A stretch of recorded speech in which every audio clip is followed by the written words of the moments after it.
God, help me to see things the way you see things. Did I already say, help me to be patient? Say that again. Wow. Give us your eyes, God. What up, man? It's your boy, Canton Jones. You're listening to TRACKSTARZ live, because we track stars. We keep on track with Jesus Christ all day, every day. All right, back in the field with the TRACKSTARZ, Ryan Righteous, Sean Tanner, DJ Jeremiah. Okay, this is going to just buckle up. It's going to be good. It's going to be real good. This is sensitive. So we're going to be talking about the Trayvon Martin case. Okay. And I don't know if you guys have been following it. George Zimmerman is on trial, and the prosecution has started their witnesses and things like that. Unfortunately, they've had some issues because some of the witnesses has kind of helped the defense a little bit. Yeah. So we're talking about Rachel. What's her last name? Jantel. Rachel Jantel. She was interesting. We want to talk about her. And one of the other witnesses kind of told the opposite story of what they kind of wanted to hear. So what do you guys think so far? Man, I think that CNN called it a train wreck yesterday, and I agree. I look at Trayvon's parents sitting in the audience, and I think, man, it seems like they're so distant from the case. Like their voices, their opinions aren't even being heard. You know, like their prosecutor is in a different direction, going in a different direction. They're using witnesses that are hurting them, not helping them. I just think it's a train wreck for them. But here's what I don't understand though. Here's where I'm getting ready to open up the can of worms and just like probably get hit in the head with a mic by Soul Candy right here. Shouldn't we be past the point where if this thing goes in a sour direction, there would be a riot or there would be some sort of race issue? Shouldn't we be past that though? Because aren't there a lot of Christians that are going to be out there who would normally quote out of their Bibles, let God fight your battle? You know what I'm saying? But when you can get free stuff at any time, Jesus and free stuff kind of go. It's like a seesaw. It's like Jesus, free stuff, Jesus, free stuff. And the thing is, and the reason I'm saying that is because I really believe that I really believe it is going to be something bad, man. How far is it going to set us back? It's going to set us back. How far is it going to set us back? Well, because you got to think about it this way. People feel like, hey, this situation is open right here. Like you can see that this man killed his boy. So why is he not going to jail? Now we're saying this like he's not. So, but this is just what some of us think that he's going to get off. So if he gets off, so people like the system is still lopsided towards us. That's what people would think. African Americans would think. Some African Americans would think. But should they? Hey, but they're gonna say that, and then I'm just trying to rile up so. And then once they do that, then all of a sudden, I'm telling you, it's just like the LA riots.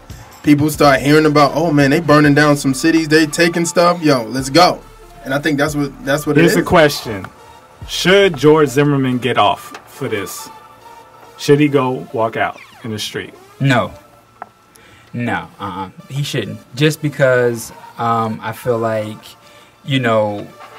lethal force shouldn't have been the course of action. Yeah, you getting beat up, take it. Take it. I took it. Took it all through high school. Yeah. So, kicked in the head. I got slammed in my head too. I was bleeding from the head. But if you had a gun and you were in Florida, would you use it? No. Then why did you have a gun?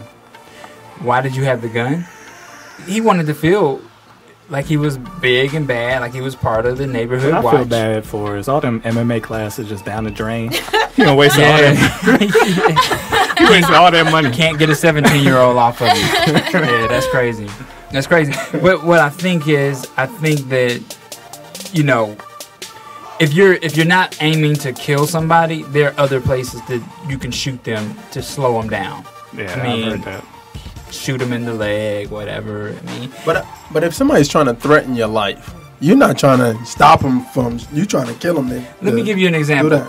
If I owned a gun and a man came bursting through my door, but I saw that he was not armed, if I had to shoot, how you gonna know? If I saw it, what I'm saying? So And I you just saw him come in your house? Yeah. You know, you see the Brinks TV commercials. They always come in the broad daylight. You know, not at night, of course. I wouldn't know at night. Dude, but I'm sorry. talking about I daylight. think you have to die. Nah, I would shoot. I would shoot low. I would aim low. I would aim low. So you can come back and his friends can come back? No, because you've seen these cases where the robber can sue the homeowner. You was in his property. You wouldn't shoot at someone that busts up in your house, your wife and yo, your baby listen, girl. What if it was a surprise party? Listen, I wouldn't shoot up high. Nobody ever says that. How come nobody brings that up? What? Like, what if somebody's like, surprise, surprise? That's why I can't no gun. But that's what I'm saying. Like, I shouldn't say that on TV. I have a gun. I wouldn't aim high because I'm not trying to. I don't want to live with that on my conscience. It's taking somebody's life. You know. So, but let's not get away from the topic. Let's not get away from that. You don't want that brought us away from this. No, I was giving you an example of why you shouldn't enforce lethal. Why you shouldn't use lethal force. Okay. For a situation like that, you're just getting beat up. Take it. Here we go. So Candy, Twitter, Farce.com /So Candy. Disclaimer. I'll be as tactful as I can be. You I gotta raise knew the about mic. I knew about the Trayvon Martin case the day that it happened because that's in my nature to scour the net and figure out what's being wrong to my people.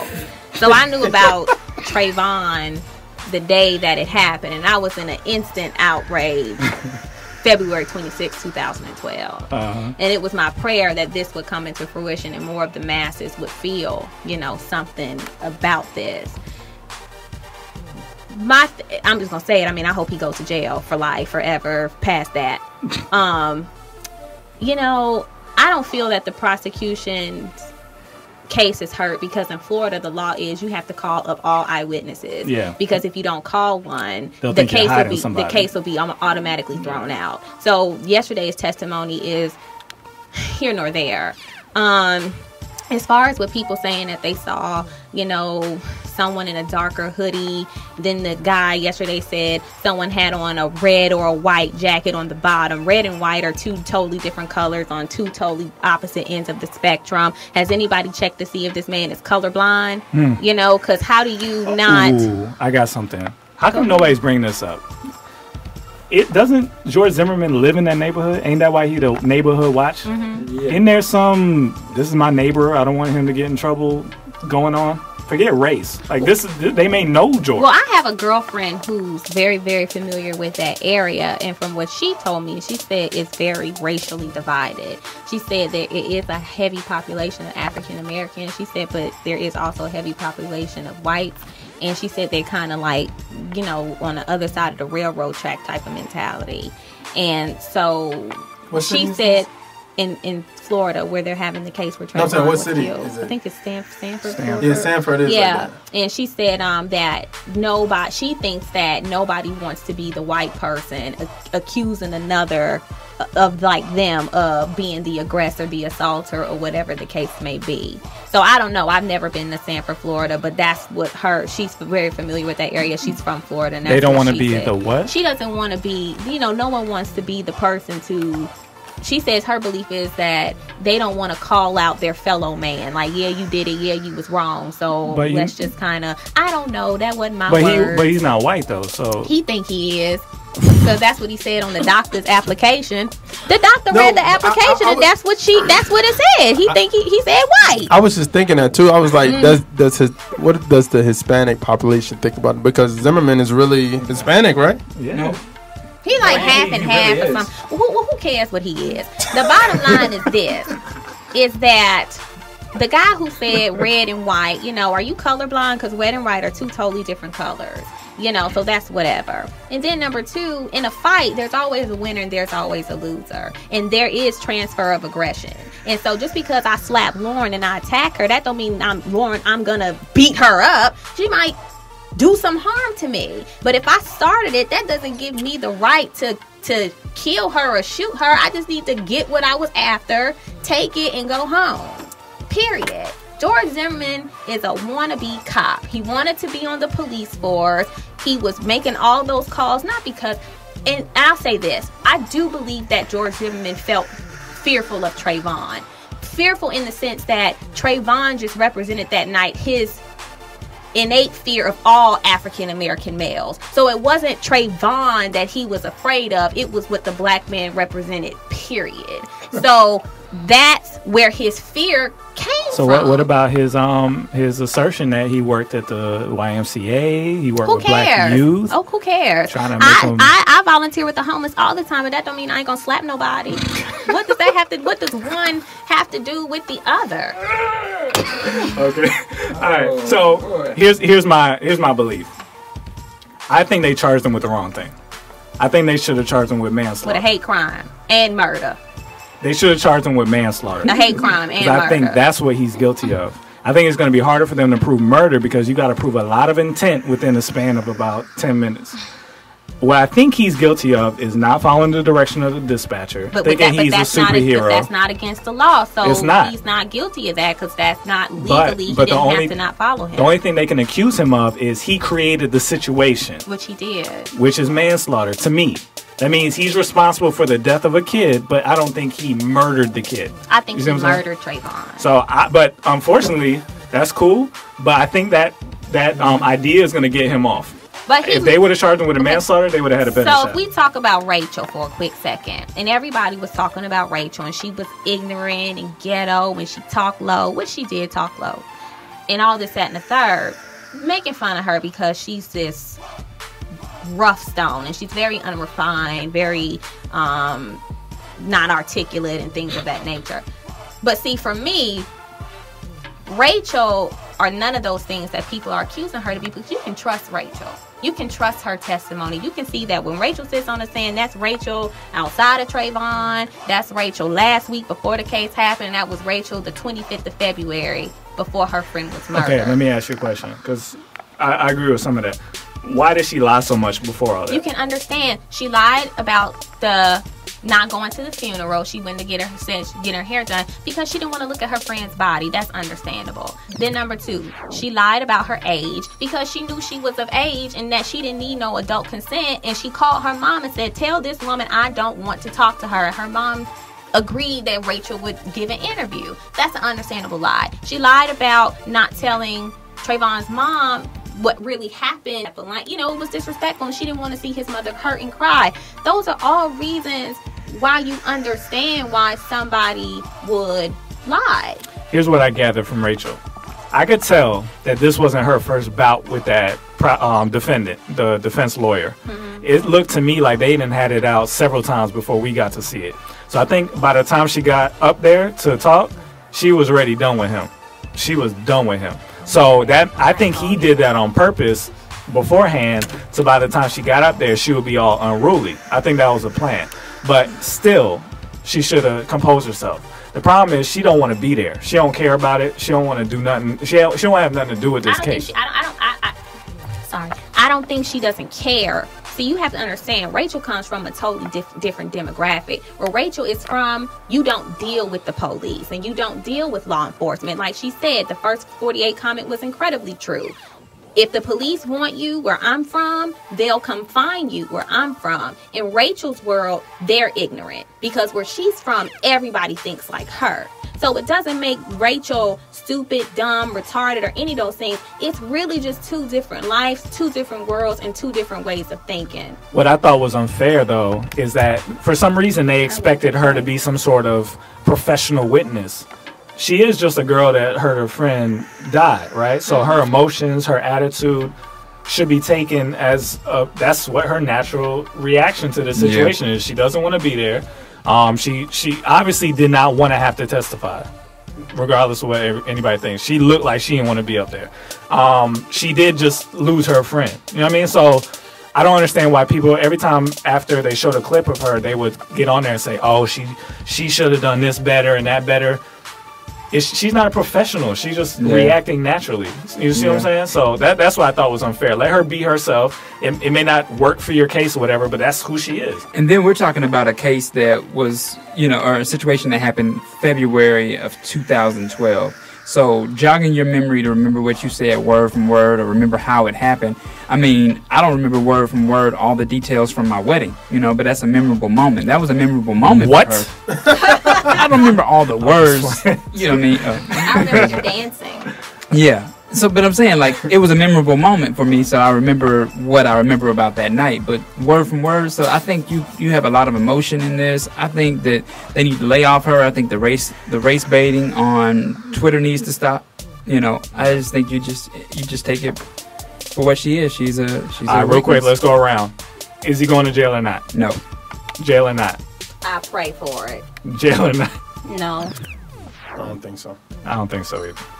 And we need to people create on a TRACKSTARZ universe the top 10 reasons why Zimmerman need to go to jail. My top number 1 reason is because we still need Disney World. What? Okay. What does that mean? I don't know. Explain yourself. I'm saying what I mean is if he doesn't go to jail, then Disney World is done. Because Sanford is not that far from Orlando. That's what I'm saying. Okay, but what do we... No effect on I know I'm Disney wrapping World. this up, but last thing. What if they just give him some time to keep the riots and the race stuff down? Just put him in jail just to keep him safe? Just say, hey, here's a year.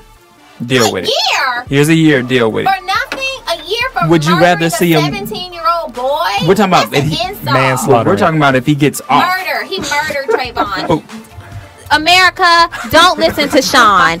He murdered Trayvon. That's why in the heck are you in the car at evening? It's not even nighttime. Why are you in the car at evening claiming you going to Target with a fully loaded gun with the safety off? Sitting in the car, he had to be watching Trayvon to have enough time to call the police and say, hey, he looks suspicious. That ain't just, but he said he was going to Target. He said he was going to the store. You have to be sitting in your car for enough time to look at somebody down the road and say, you know what, he looks suspicious. I'm predicting a twist in the case. I think they were in a relationship. And they had a bout. You're crazy. A purpose. Zimmerman and Trayvon? Sean, that's Just- no. Sean, that is not Go back to her. funny. That is I'm not just trying to get you up. funny. You are on 10 right now. But people need to understand. Forget the music. As African Americans, this cannot be happening to us. You let this stuff slide with him, it's gonna keep happening. The same thing that happened to the young brother that got shot in Florida. You know, the other guy trying to say self-defense because he didn't want to turn his music down. What kind of stuff is that? Well, here's the thing. You can't kill somebody because they don't do what you want to do. Trayvon had every right to be walking from his father's house to the 7-Eleven, back to his daddy's house, whether he wanted to skip, take a pogo stick, jog, do it, lay down, take a nap. It don't matter. That is his right. He did not have the right to follow him, pursue him, attack him, and then kill him. All because he felt that he should not be in his neighborhood.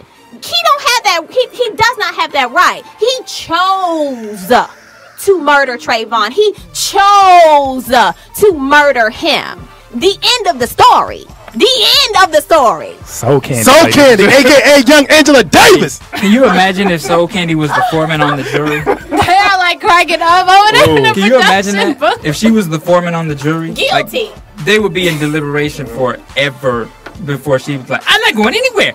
Everybody's going to agree with me before we get up out of these chairs. I'm like, we're going to be sleeping here. Call your husbands if you got one. You think mine the one black lady in the jury? She might not be black. They don't know. She just brown. All right, here we go. But let's hope somebody on there got some biracial kids. Oh, okay. All right. All right.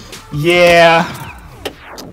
Please make comments on YouTube on this one. Every time it's a treat Please make comments. for all of us. It's a treat. We need to know how we're doing. And for the Soul Candy fan club, did you make your Twitter yet? Oh, child, I did, honey, but I don't fool with that. I ain't got time. What is it? Just like that little scraggly head brunette tried to lie. Talking something. I don't really fool with Twitter. I don't either. So no need to look for me. Find me when you find me. That's my truth, and I'm sticking to it. She gonna lie and say she don't know how to work it, but neither do I. So keep it at that.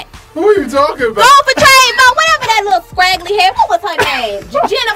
Jennifer Lanu. What was her name? Hey, you can find Soul Candy at the Sanford City next Black Panther meeting.